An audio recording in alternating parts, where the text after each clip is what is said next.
مطمئناً همیشه سیستم همراه ما نیست که بتونیم باش یک ادیت کامل روی فیلممون بزنیم یا دانشمون در اون حد نیست که با نرم افزارهای کامپیوتری بتونیم فیلممون رو ادیت کنیم. پس بهترین راه برای این کار استفاده از موبایله. من سجاد هستم و امروز قراره که معرفی و آموزش یک برنامه کاربردی موبایل رو داشته باشیم. آریا زحمت این رو کشید که این برنامه رو برای ما آماده کرد. همراه ما باشید با معرفی و آموزش برنامه پاور دایرکتور.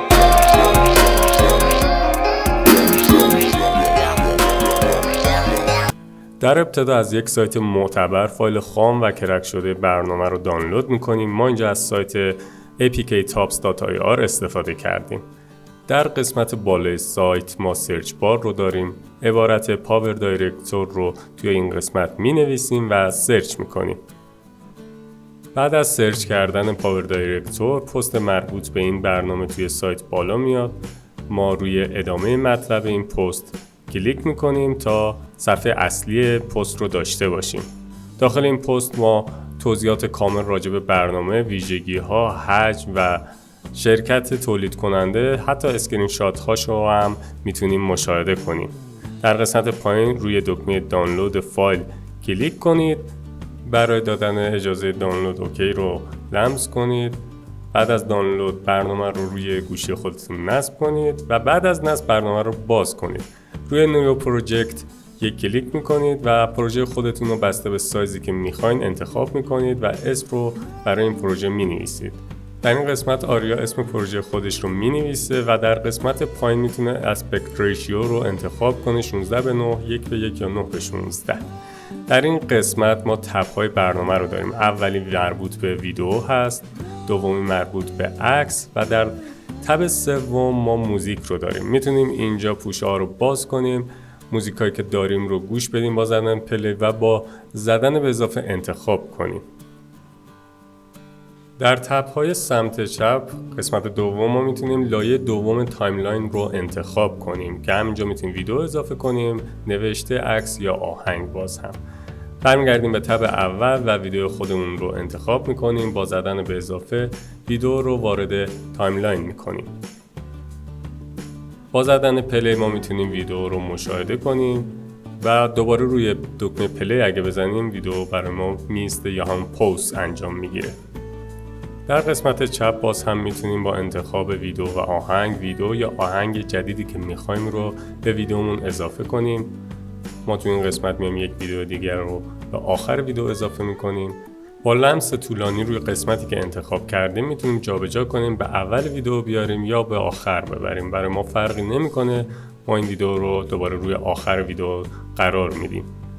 با برگشتن به منوی قبلی میتونیم عکسی رو هم که داریم به ویدیو خودمون اضافه کنیم. در قسمت عکس روی عکس انتخاب میکنیم، به اضافه رو میزنیم و به تایملاینمون اضافهش میکنیم.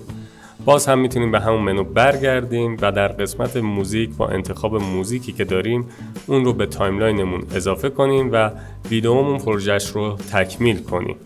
پلی رو میزنیم و مواردی که در تایملاین هست چک میکنیم تا ببینیم درست هست.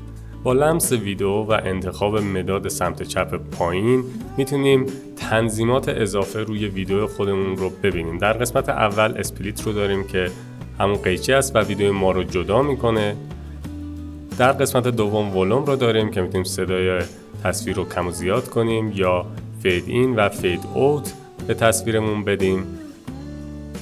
فیلتر ما میتونیم فیلترهای رنگی به تصویر اضافه کنیم یا نقش و نگار تصویرمون رو یک مقدار جذابتر کنیم. در ادجاستمنت لیر ما وارد منوهای تنظیمات بیشتر برای روشنایی، کانتراست، ساتوریشن، رنگ، تمپ یا همون شدت گرمی و سردی تصویر، تینت و شارپنس رو داریم که میتونیم با استفاده از ایده‌های خودمون اونها رو تغییر بدیم و تصویرمون رو جذابتر کنیم نسبت به تصویر خامی که در اول داشتیم. منو بعدی اسپید هست یا همون سرعت. ما میتونیم توی این منو سرعت ویدیو رو زیاد یا کم کنیم که خیلی به ما کمک میکنه تصاویر جذابتری داشته باشیم. در قسمت پایین این منو میت اودیو یا حذف صدا رو داریم. ایز این و ایز اوت یک جلوه بصری خیلی جالب به انیمیشن ما میده، یعنی سرعت رو خودش تنظیم میکنه و از حالت خام در میاره. منوی بعدی که در پایین تصویر داریم FX افکت هست. میتونیم با استفاده از این آپشن افکت های خیلی جذابی به ویدیو خودمون بدیم. قسمت بعدی که در پایین تصویر داریم اسکین اسموتر هست، برای تصاویری که پوست صورت رو میخوایم یه مقدار صافتر باشه. در قسمت پن اند زوم ما میتونیم افکت زوم و پن رو به تصویرمون اضافه کنیم. با زدن استارت پوزیشنش رو انتخاب کنیم و با زدن اند قسمت خروجیش رو انتخاب کنیم. منوی بعدی که در پایین داریم کراپ هست که با 2 انگشت میتونیم تصویر رو بزرگتر یا کوچکتر یا قسمت خاصی رو از تصویر انتخاب کنیم. روتیت رو در پایین داریم و میتونیم تصاویر خودمون رو به صورت 90 درجه به چرخش در بیاریم. بین کلیپ ها یا ویدئوهایی که داریم یک بروش خاص هست با یک علامت رعد و برق. این رو که میزنیم وارد منوی ترانزیشن ها میشیم. میتونیم با زدن به اضافه روی هر کنیم یک ترانزیشن خیلی خاص و جذاب رو به تصویر اضافه کنیم. به این حالت با این سری افکت ما میتونیم جذابیت بیشتری بین برش هامون توی تصاویر داشته باشیم. وقتی که کارهای ما کامل انجام شد، ما میایم قسمت بالا سمت راست رو انتخاب میکنیم برای گرفتن خروجی از تصویر. کلیک میکنیم، وارد یک منو جدید میشیم از تصویرامون. در این منو ما چند گزینه برای اشتراک گذاری تصویر داریم، ولی در قسمت اول سیو تو گالری اور SD کارت رو داریم. تو این قسمت میتونیم کیفیت رو انتخاب کنیم و پرودیوس رو بزنیم تا ویدیو رو به صورت کامل داشته باشیم. بعد از انتخاب پرودیوس میتونیم ویدیو رو باز کنیم و ادیت شدهش رو ببینیم. امیدوارم از این آموزش لذت برده باشیم.